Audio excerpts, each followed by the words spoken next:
৮,০২৮ kilometre পথ পাড়ি দিয়ে লন্ডন থেকে ঢাকায় বাংলার ফুটবলের নতুন রাজা হামজা দেওয়ান চৌধুরী। গেল মার্চে ঢাকায় এসেই বাংলার ফুটবলের প্রেমে পড়েন হামজা। ইপিএল তারকার জ্বরে কাঁপছে এখন দেশের football. ১০ June Bangladesh Singapore match সামনে রেখে উন্মাদনায় ভাসছে ফুটবল প্রেমীরাও। তবে ভালোবাসা কখনো মধুর, কখনো আবার তা হয়ে ওঠে বেদনা বিধুর।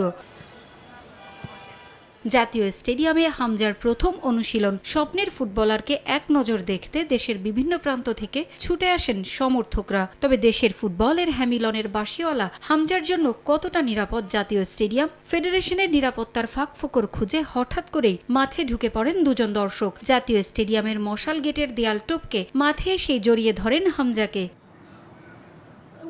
তখনও হুঁশ ফেরেনি আইন শৃঙ্খলা বাহিনীর সদস্যদের। ততক্ষণে হামজাকে জড়িয়ে ধরে ছবি তোলার পালাও শেষ করে ফেলেন দর্শক। বাফুফের কর্মকর্তাদের সঙ্গে নিরাপত্তা রক্ষায় নিয়োজিত সদস্যরা আসার আগেই দৌড়ে পালিয়ে যান। এমন ঘটনায় প্রশ্নবিদ্ধ ফুটবলারদের নিরাপত্তা। সিঙ্গাপুর বা ভুটান ম্যাচ চলাকালীন মাঠে এভাবে দর্শক ঢুকে পড়লে জরিমানার মুখে পড়তে হতে পারে ফেডারেশনকে।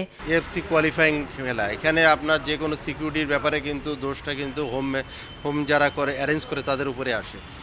যেভাবে আজকেই মনে করেন ওখানে কিন্তু আমাদের আইন শৃঙ্খলা বাহিনী পুলিশ ছিল, পুলিশের ফাঁক দিয়ে কিন্তু মশাল গেট থেকে দুইজন ছেলে কিন্তু ঢুকে গিয়েছিল, ঢুকে হামজা পর্যন্ত চলে আসছে।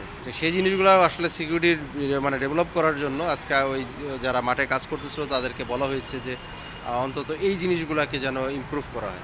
অনুশীলন থেকে শুরু করে মাঠে ফুটবলারদের নিরাপত্তা আরও জোরদারের তাগিদ আমির খানের।